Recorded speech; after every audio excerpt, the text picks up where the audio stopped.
Liam Lawson's Formula One story this season didn't begin with a triumphant debut or a dream promotion. It began with a gut punch. 2 races into 2025, Red Bull, the team that had just elevated him to the most coveted seat outside of Max Verstappen, decided he wasn't the right fit. The reason? They believed he couldn't contribute enough to the RB21's development. In the ruthless world of Formula One, where teams think in milliseconds and careers can be cut short before they've even started, that was a death sentence for most drivers. But Lawson isn't most drivers. Relegated to the Faenza-based Racing Bulls, he found himself sharing a garage with rookie sensation Hadjar, a driver being hailed as a potential Rookie of the Year. It wasn't just a demotion, it was a statement from Red Bull. Lawson wasn't being given time to grow. He was being told, in no uncertain terms, to prove himself or get out of the way. And to make things worse, the rumor mill was already buzzing about Hadjar Lindblad, a young Brit with an F1 super license waiver, preparing to take his place as early as mid-season. In that moment, Lawson's F1 career hung by the thinnest of threads. He could have faded into the long list of Red Bull juniors who never made it back. But something changed in Monaco. The team executed a flawless strategy. Lawson delivered on track, and for the first time as a Racing Bull, he scored points. That breakthrough was more than just numbers on a results sheet. It was the first sign that Lawson wasn't going to go quietly. From there, he began building momentum brick by brick. In Barcelona, he finished just outside the top 10. Running in the dirty air of Max Verstappen in a car that had no business being anywhere near a world champion. The performance wasn't about luck. It was about discipline, precise execution, and a refusal to be intimidated. It sent a signal to the paddock that he was more than a placeholder. Austria and Silverstone reinforced that message. Lawson's driving was aggressive but calculated. His racecraft clean but uncompromising. He was carving out a reputation as someone who could maximize results even when the odds were stacked against him. And then came Hungary, the race that might have saved his career. Holding off Verstappen on pure merit for P8 was the kind of feat that forces people to pay attention by the summer break. Lawson had scored points in 4 of the last 7 races, while Hadjar had only managed it once. The gap between them and the championship was just 2 points. But in terms of momentum, the scales were tipping heavily in Lawson's favor. What had started as a season of survival was turning into something far more dangerous for Red Bull's carefully laid driver plans, a genuine case for his return to the main team by mid-season. Liam Lawson wasn't just surviving, he was forcing the conversation to change. The driver that Red Bull had deemed surplus to requirements after only 2 races was now breathing life into a Racing Bulls campaign that was otherwise struggling. Every race became a small, calculated step in rewriting his own narrative. And the turning point was more than just about points. It was about perception. In Formula One, perception is currency. Teams don't just sign drivers for their results, they sign them for the story they can sell. And Lawson's story was becoming irresistible. He was the underdog who refused to break, the driver who could take a demotion and turn it into an audition tape for a better future. That future began to look even brighter when news broke that Laurent Mekies, Lawson's former boss at Racing Bulls, had been promoted to team principal of Red Bull Racing, taking over from Christian Horner. This was no small shift. Mekies had been in the trenches with Lawson, had seen his adaptability and resilience firsthand, and unlike some at Red Bull, he valued drivers who could thrive under pressure rather than buckle. Suddenly, the man who would have a huge say in Red Bull's 2026 lineup wasn't a stranger to Lawson's strengths, he was an ally. The timing couldn't have been more perfect. Tsunoda's form had nosedived after a decent start to the year, while Hadjar's early promise was fading as he struggled to score points. Lawson, on the other hand, had strung together consistent performances, closing the gap in the drivers' standings and, more importantly, creating a sense that his trajectory was upward while others were stagnating or falling. Behind the scenes, Red Bull's driver puzzle was becoming increasingly complicated. Hadjar Lindblad, the teenage sensation many believed was guaranteed a 2026 drive, was having a less dominant formula to season than expected. Yes, he had the super license and the potential, but Formula One is as much about timing as talent. And with Lawson's resurgence, the path that once seemed clear for Lind now had an unexpected roadblock. This wasn't just about stats, it was about leverage. Lawson was giving Red Bull something they hadn't planned for, an option they didn't think they needed. And in a sport where team decisions are often made in the shadows of boardrooms, having momentum at the right time can be the difference between a seat and a sabbatical. By the time the summer break rolled around, Lawson's performances had done more than keep him in the game. They had made him a central figure in one of the most unpredictable driver market battles in years. For Red Bull, the decision about that second seat was no longer a formality. It was a high-stakes choice between sticking to the original plan or embracing a comeback story that could inspire fans and reinvigorate the team. Laurent Mekies' promotion to Red Bull Racing's top job might have been the most underappreciated game-changer of the season.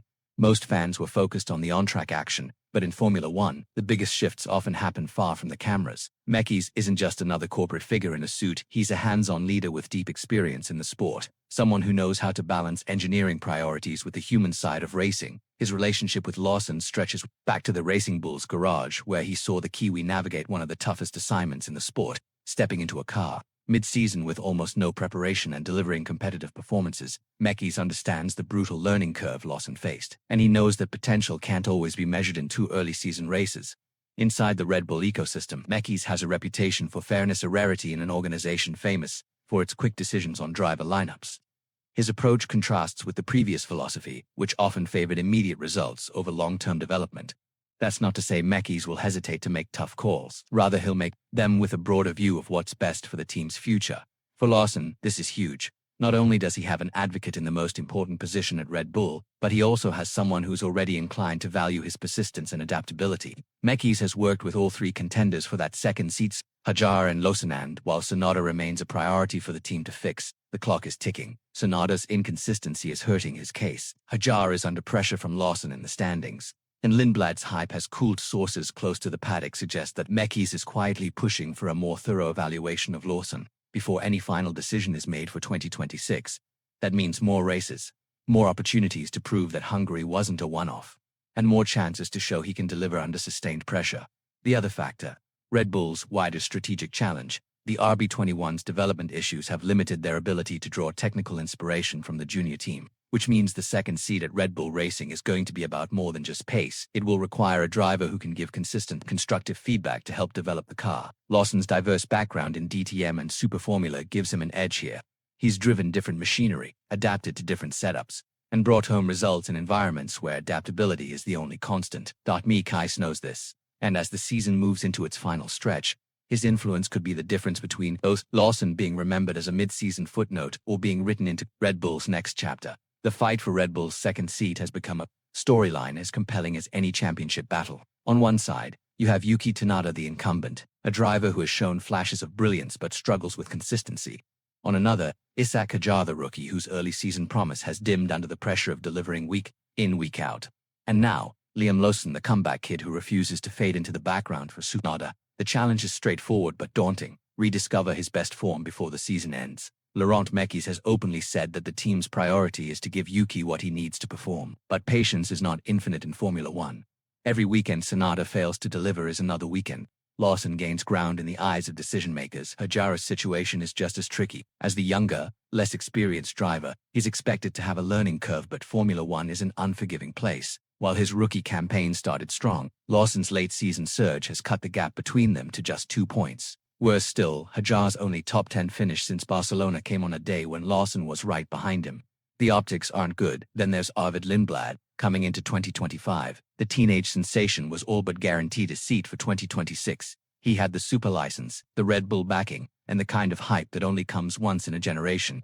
But F2 has been less kind to him this year. His results haven't been disastrous, but they've lacked the dominance many expected. That's given Lawson a golden opportunity every time Lindblad has a mediocre weekend. Lawson's stock rises. The truth is, Red Bull is juggling multiple timelines. They want a driver who can partner Verstappen in 2026 and beyond, but they also need someone who can deliver immediately if Perez or Tsunoda falters. Lawson's case is that he can do both. He's proved he can adapt quickly to new machinery, compete with established names, and deliver points under pressure behind the scenes. The discussions aren't just about raw speed. They're about character, adaptability, and the ability to handle the intense spotlight of a Red Bull seat. For all his talent, Tsunoda still struggles with emotional control in high-pressure moments.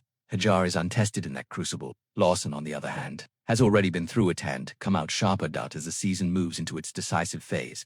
The second seat at Red Bull has gone from a predictable appointment to one of the most hotly contested prizes in motor, and Lawson is no longer the outsider in that race. He's at the very heart of it. For Liam Lawson, the stakes couldn't be higher.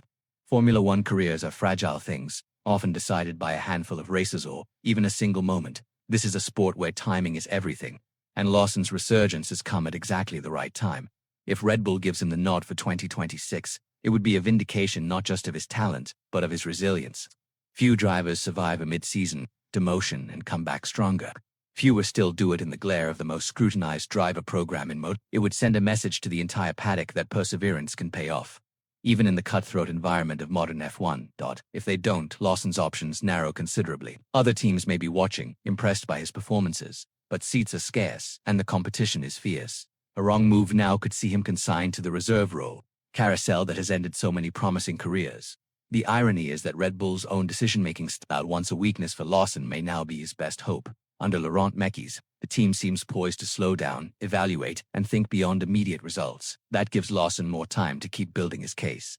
Race by race, the broader question is what kind of Red Bull we'll see in this new era. Will they remain the ruthless talent machine, cycling through drivers at breakneck speed, or will they evolve into a team that nurtures and invests in resilience? Lawson's situation may well be the test case for that shift.